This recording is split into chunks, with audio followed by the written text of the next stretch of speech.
It's your first look behind enemy lines. Our crossover Thursday with Luke Braun from Locked On Vikings starts right now. You are Locked On Packers, your daily Green Bay Packers podcast. Part of the Locked On Podcast Network, your team every day.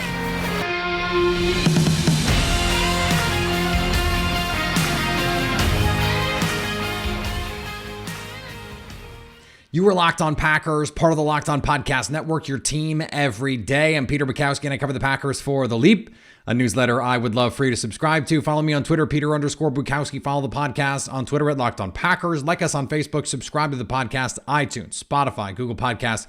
Wherever you find podcasts, you will find Locked On Packers, the number one Packers podcast on the internet, and the show for fans who know what happened. They want to know why and how. And thanks to everyone who makes Locked On Packers their first listen every day. We hope you like starting your day with us as much as we like starting our day with you. And Crossover Thursday is sponsored by our friends at Prize Picks. Pick any 2 to 5 players and see if they will go over or under their projections from Prize Picks, and you make money on it. It's that simple. PrizePicks.com/lockedon, and they will match that first deposit up to $100. Luke Braun, Locked On Vikings. Peter Bukowski, that's me, Locked On Packers. Let's kick off this crossover edition. What's going on, everybody? I am Luke Braun of the Locked On Vikings podcast, here with Peter Bukowski of the Locked On Packers podcast. We're crossing over here, as we will do every Thursday. Vikings-Packers playing each other. Week 1 season opener. Today's episode is brought to you by Prize Picks. Prize Picks is daily fantasy made easy. Pick 2 to 5 players, and if they score more or less than their Prize Picks projection, you can win up to 10 times your money on your entry. First-time users can receive a 100% instant deposit match up to $100 with promo code Locked On.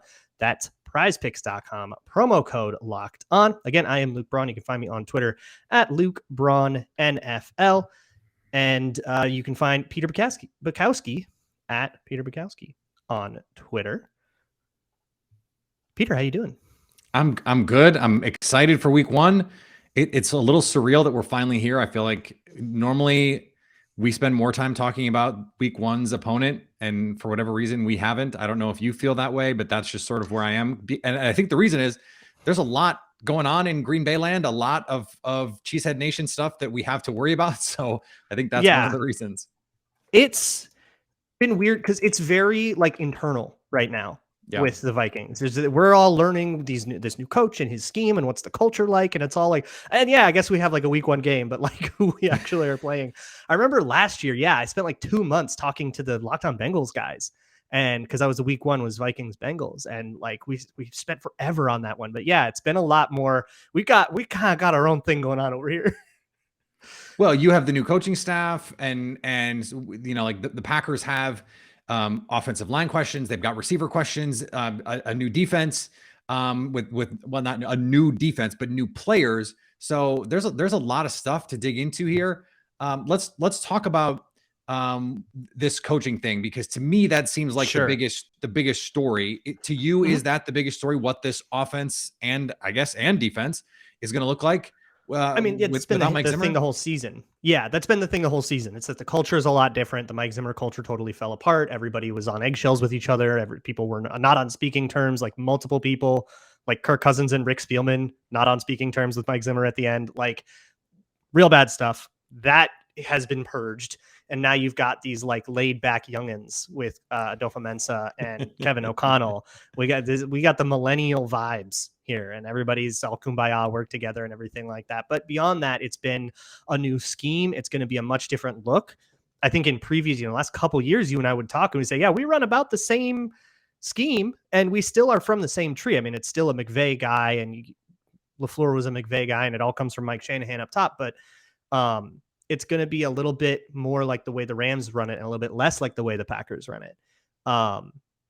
And that will be different. You're going to see a little bit more, I think, a little bit more drop back passing, more passing volume in general. It's going to be less of a ground and pound him, Dalvin Cook kind of offense. That's at least what we've been led to believe.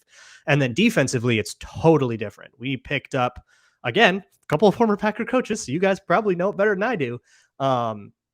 Mike Pettin is like a consultant. He's assistant head coach, but he's not the defensive coordinator.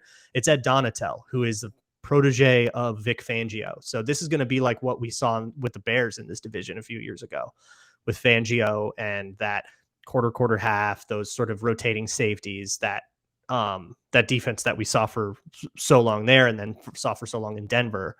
They're running that pretty much right off the book. So that's, I guess, as short as I can get in like what's different here in Minnesota. The short answer is all of the things they're doing, not many of the people. The offensive personnel is more or less the same. They changed right guard and everything else is running back. Defense, there's a lot of turnover because guys got old and they got like younger players and stuff, but we can get into that in a bit.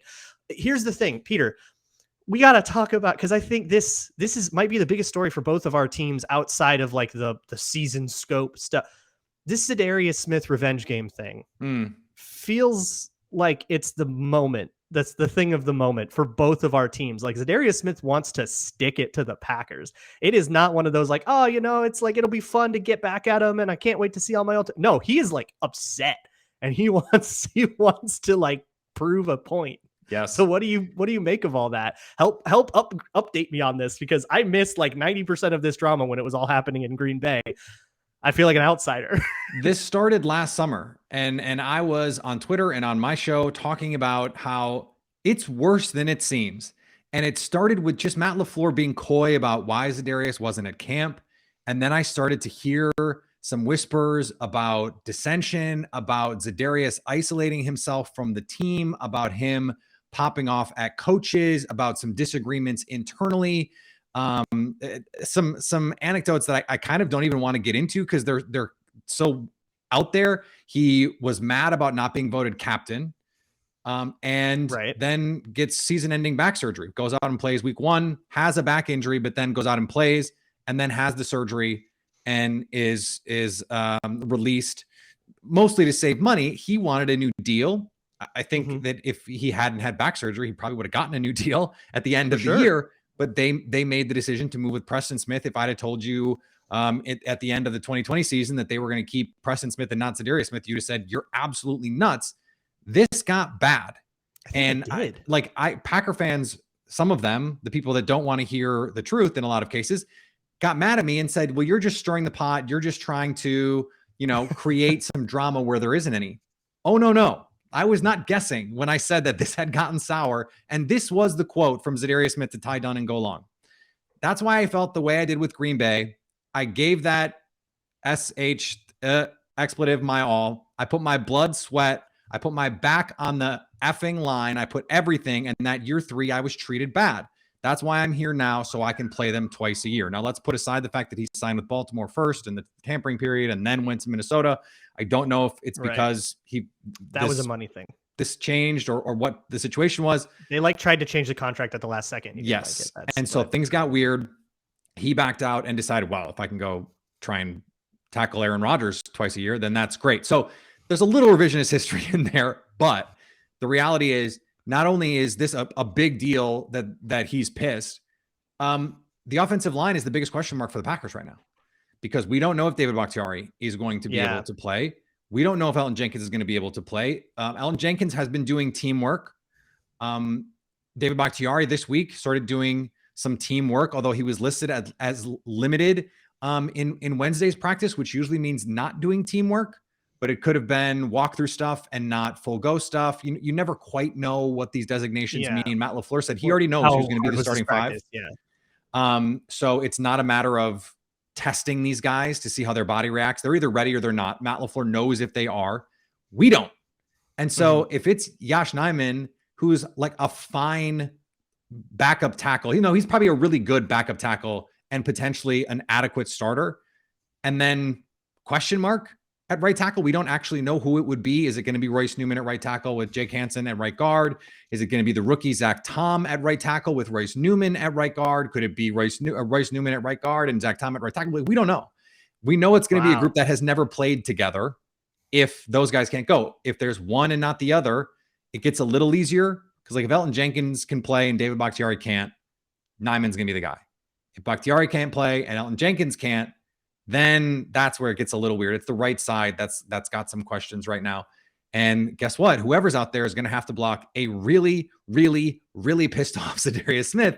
And we saw in 2019 and 2020, like in the Seahawks game, we had the snub jersey shirt under the jersey. Like, this guy holds a grudge and he plays like it.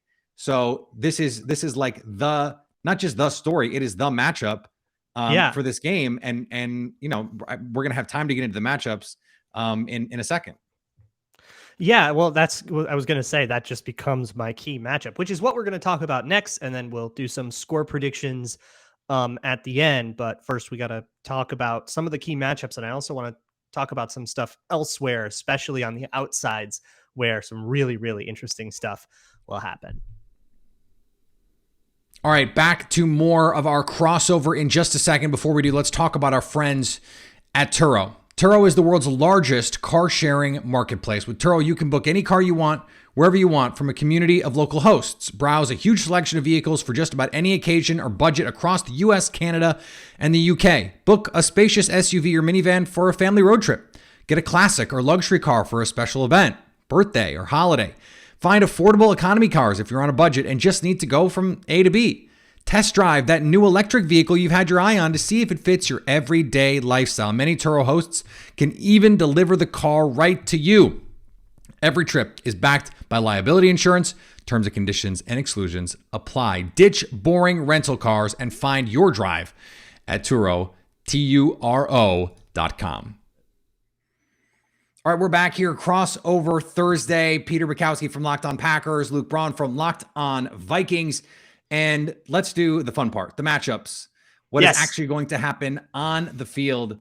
Luke, when you look at this Packers team, very similar offensively and defensively to the one from last season, much like the Vikings in terms of personnel, except one big difference, and that's Devontae Adams.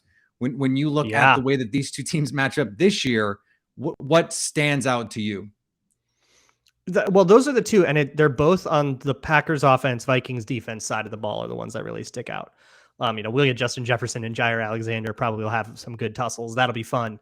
But really, it's on the other side of the ball that I think this game gets decided, where the Vikings have Cameron Dantzler, who looks great in camp. He looks like he took a step forward. Not the first time he's looked good in camp, and that time he didn't have a good season. So there's we'll call that a question mark. We'll call that a maybe. We don't know. And then we have Patrick Peterson. We don't know what we get out of him, but you're not exactly going to have him like shadow the number one all day. Like those days are long gone. So whatever you can get out of those two guys, it feels like that, like if this whole thing falls apart, it's going to be on the outside, because on the inside with Zadarius Smith, who's 100% raring to go, Danielle Hunter, 100% raring to go. Harrison Phillips has been spectacular in camp as a nose tackle, like eye popping, make you vomit spectacular. He's been, he's just like kicking ass. And then Dalvin Tomlinson next to him as well. No slouch. That is a heck of a front. And those guys, they have basically shown nothing interesting blitz-wise in the preseason. Why would you, right? They've done a couple of twists in a couple of games that are all super vanilla, and that's about it. Otherwise, it's been four-man rush all the time. So I have no idea what kind of pressure packages they're going to bring, and neither do the Packers, and they haven't shown anything. They haven't shown it in camp. They have kept this close to the vest. So if you're going to, like you said, have an offensive line that might have rookies on it, guys who haven't played together, guys that don't have that chemistry, I feel like that gets really interesting, and that might be able to rescue something. Like, I'm really curious to see what happens when Alan Lazard is one-on-one with Cameron Dantzler. I have no idea what to make of that matchup, and I feel like that could be an advantage either way. And if it is, that's going to be really, really impactful. I think too, Alan Lazard against Shannon Sullivan, if Sully is going to be in the slot because he's a smaller guy, Alan Lazard being able to use his frame in the middle of the field. Now, Alan Lazard, a question mark, did not practice on Wednesday. Got stepped on last week. So we'll see where he is.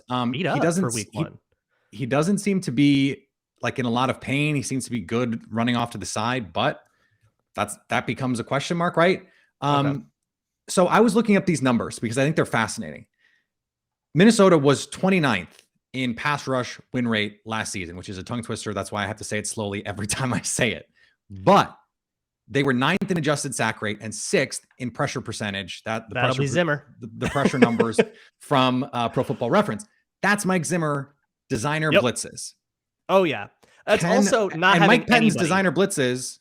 That was what he was. That was like the only thing at the end in Green Bay that he was still good at, is he could on third down dial up those things. And that is the Vic Fangio, even though Vic didn't blitz as much as like Brandon Staley. When Brandon Staley was at the Rams, that one year where they were just glorious, it was very vanilla first and second. And on third, we are going to tune your ass up. It's exotics. It's fire zones. It's wild, just like stunts, twists, 5-man pressures, all kinds, simulated pressures, all kinds of stuff just to get you corner blitzes. I'm fascinated to see what this Minnesota pressure package looks like, because I want to know if they can win one-on-one. Now, last year, no Danielle Hunter. That is a big problem for your win rate. Mostly no Michael Pierce. And no Zadarius Smith. Yeah. Right. So if what I'm wanting to see is, do they think they need to blitz? Like, is this for the first quarter and a half, them going, let's just see if some 4 and 5-man pressures on third down is enough. And then if you need to show some of these exotic blitzes that you've been holding close to the vest, go do it. The other part of this is Matt LaFleur has seen Mike Pettine's exotic blitz package. So, he can always be in the lab drawing up some new stuff, but there's some level of familiarity there as well. For sure, but is this feels a lot more like it's Donatell's defense than it is Pettine's. I think Pettine's had like one media appearance. Yeah. He is very much a consultant. He's a we gave a friend a job kind of guy, I think. That's Kevin O'Connell giving an old coach of his a job, or an colleague, I guess, because it was on the defensive side. But they knew each other from back when O'Connell was a backup quarterback for Mark Sanchez. So and Kevin O'Connell was on the Browns team when Pettine was head coach, right? Right, that too, yeah. So that feels a little bit like that. And it's very much like way more Fangio influenced. So I have no idea. I think we're both going to be fascinated with that. Real quick though, I think we can probably look to the other side of the ball. One of the big things that I just found out on like Wednesday morning, injury report came out for both teams. No Irv Smith on it. Irv Smith had torn a ligament in his thumb and missed the entire preseason. He is 100% full participation, no designation on the injury report. So he will be full go. We haven't seen him since he had an absolutely electric training camp in 2021, tore his meniscus, out for the season. So my question becomes, like, Irv Smith is not going to be running any limited route tree. He is a tight end, but they will be able to run packages because of his speed and because of his route running. And because he's a pretty good blocker and he's a tight end as a blocker, they're going to be able to run their like 4 wide plays, just treating Irv Smith as one of those wide receivers. So my question becomes on your secondary, and I'm not familiar enough with it. I don't know who is best equipped to take that sort of move tight end type role. That's what Irv Smith is. He is not faster than any of the wideouts. He's 4.63. He runs like a tight end, but like a fast tight end. And he's big. Who keeps up with that? Whose job will that become on the Packers? So I think the answer might be different on first and second down than it is on third down. Okay. And I say that only because I think this is going to be a heavy man team on third down. And so that means it's Quay Walker in all likelihood. I think on first and second down, you'll see Quay Walker is the rookie linebacker, first round pick out of Georgia. 6'4", sort of a Devondre Campbell clone physically. We'll see if he's the sort of processor that Campbell was, but he's also the guy who's more equipped athletically to move and run with tight ends. We saw him in the slot against Treylon Burks last year at Georgia, just like blanket him. Now, Treylon Burks, not the most natural separator, not the most sudden in and out of his breaks, but still that was one of the most dynamic receivers in college football last year. And Quay Walker handled that responsibility. We haven't seen a ton from Quay in the preseason, so getting an understanding of what his role is going to be on this team. But Brian Gutekunst said when they drafted him, and Matt LaFleur has said, and Joe Barry has said, the Quay Walker pick was made with the idea that they can just live in nickel, and not the old Mike Pettin nickel, which was really dime with 3 safeties and one of them, reduced down into the box as a linebacker. No, true nickel. 4 guys at the line of scrimmage, 2 true defensive linemen, 2 edge players, and 2 legit off-ball linebackers with your extra corner. So I think this is still a Joe Barry scheme where you're going to play a lot of 2-man, but they're also going to play plenty of quarters, plenty of quarter half. And that means Russell Douglas underneath. That means if they split Irv Smith out, that means Eric Stokes. That means Jair Alexander. So it's going to be a lot of mix and match. What will be interesting is, let's say Irv Smith starts to just like go off. Then what do you do? Is it Darnell Savage time? You start is changing it things. Russell Douglas time? They've shown a willingness to do that. They did it with Darnell Savage against Mark Andrews, and they just said, you've got this guy. It didn't go great. Darnell Savage did not have his best year last year compared to what he was in 2020 and even 2019. But then he makes the game-winning play on a 2-point conversion and breaks up the pass. So I think the answer will change over the course of the day, depending on what the needs are for this Packers defense. So, I'm wondering too, defensively for the Packers, if that approach works. Can they stick in 6-man boxes against a team, even a team that wants to throw it more, when they do run? Can they live in that world against Dalvin Cook? Because that's a tough ask for anybody. But if they can, and they can play that 2-shell and they can play their nickel, that makes it a lot harder for Kirk Cousins to hit the shot plays down the field and to do the things that they want to do and be explosive in the passing game. So that's a big part of this game for both sides. Yeah, and I mean, a lot of Vikings-Packers game in the past have come down to, can the Packers stop Dalvin Cook or not? And the answer in a lot of cases has been no. And yeah, that's why they keep randomly splitting the series, regardless if it's the Vikings are good. Speaking of that, we got to do score predictions and wrap up a little bit. There's some other thoughts that I think we want to toss around. So let's get into score predictions next.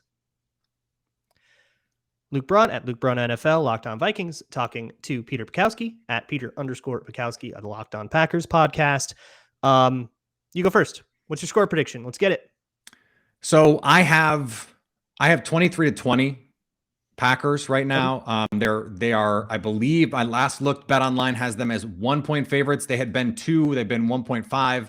1 point it's down to? It was at 3 when it first opened back in like May. It opened at 3, and I don't know. I think it's moved because of the uncertainty. I think there's been some Vikings hype. In Packer circles, the joke is that every year the offseason is just long enough for everyone to talk themselves into the Vikings competing with the Packers, and then the season comes around and everyone goes, well, why do we do that?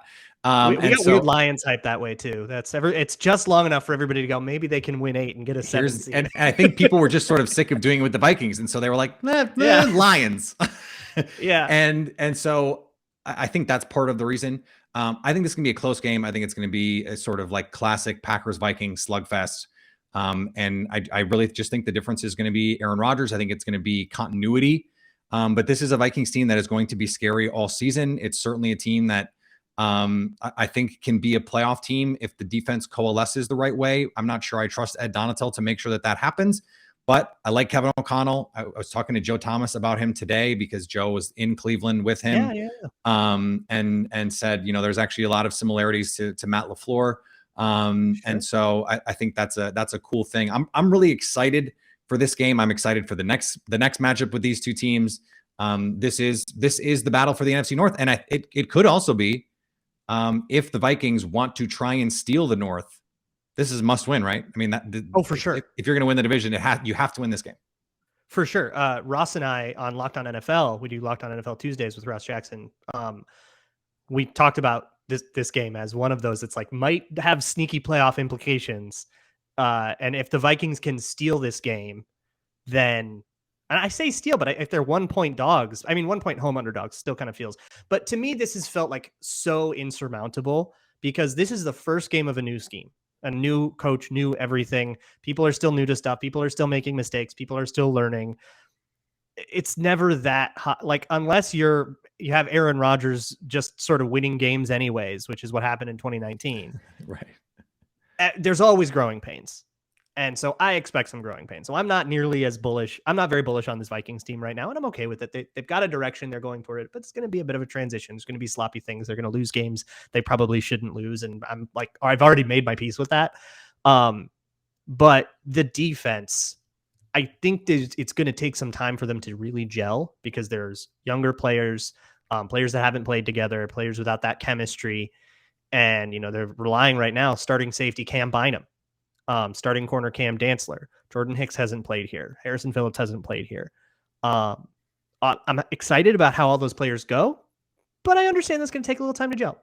So I actually kind of think Aaron Rodgers is going to go off in this one. I've been putting him in all my prize picks lineups. Take the more on Rodgers and everybody, even without Devontae Adams. I think Aaron Jones could go off in this one. I'm going to go with something like a 31-20. I don't think this game is actually going to be close. 31-20 Packers. I think that 1 point line is insane. I think it's way too high on the Vikings. And I think there's a lot of hype surrounding Kevin O'Connell, and I think that's appropriate. Sure. We all get hyped on the new head coach and where he can take the team. But Rome wasn't built in a day, and that kind of thing doesn't just kick in immediately. The Vikings have sold us on this idea that like the toxicity of Mike Zimmer was really the only problem. And if we just get rid of that and get in a kumbaya guy, everything will just sort of work out and be hunky-dory. And they have essentially behaved that way. I need to see it to believe it. And honestly, up against the top 3 defense in the league and Aaron Rodgers, back-to-back MVP, this is not going to be the proving ground. You're probably going to end up just licking your wounds and walking away from this one, even at home, even with the opener, even with all the hype and everything. So if the Vikings can steal this and surprise me, I will be stoked. But I'm going 31-20. I think Aaron Rodgers can toss 3 touchdowns in this game, and it's over by the third quarter. So here's the caveat that I will add. I'm hedging a little bit because I'm with you. I think this line is too narrow a margin. If you look at things like ESPN FPI or Massey Peabody or some of the other point-based models, they have the Packers as like 5, even 6 points better than the Vikings on a neutral field. So like 1 is kind of silly. It probably should be like 4.5. But I don't know who's playing offensive line. If you told me fair enough, Elton Jenkins and David Bakhtiari were going to play, it's funny, as you were saying this, I was formulating it in my head before you said your score. If I was like, okay, if I know Alan Lazard, David Bakhtiari, and Elton Jenkins were going to play, I would say 31-20. And then you said 31-20, and I was just sort of like, okay, cool. Yep. I'm glad we're on the same page of this. But like, if they can't, if it is Yosh Nijman and a conglomerate of guys on the right side, and then all of a sudden it's not Alan Lazard, it's Sammy Watkins, and Romeo Doubs has to do real stuff, like that gets me a little bit more concerned. To me, this comes down to if you can pass protect, the Packers are going to win. And I think that's going to be true pretty much every week. Yeah. Like if the Packers can protect Aaron Rodgers. For everybody always. Yeah. Right.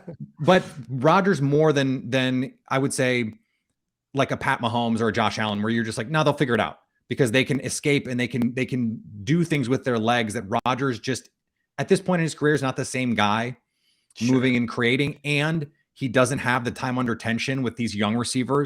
I was going to say the rookies are not going to have that wavelength that like Adams had, and so go back to like Jordan. Or like you need to know what your hot is. You need to know like, hey, this is right now. It's on your body. Yeah. So that part of it is why I think like, yeah, if David Bakhtiari and Elton Jenkins are out there, like I have no problem thinking the Packers are going to do what they did at US Bank last year. But that's where I'm a little concerned here right now, just because of the uncertainty. I'm building that in. If you, I'm still taking the Packers on any money line. I'm still taking the Packers with the points, obviously, because it's only 1. I've already put that bet in. So I mean, that's where we are on that one. I put that in a month ago. And so it is the kind of thing that I think the next matchup between these two teams will give us a better idea, to your point about the rust, of where these two teams are actually headed this season, right? Yes. And that might not have great implications if the Vikings season goes belly up. Certainly could. And I wouldn't even be that upset about it because I understand that they've got a direction and they're marching toward it. But by the time we get to that game, that might not, but it will still be like a signal. This is one where I'm just kind of looking to stay in it and survive.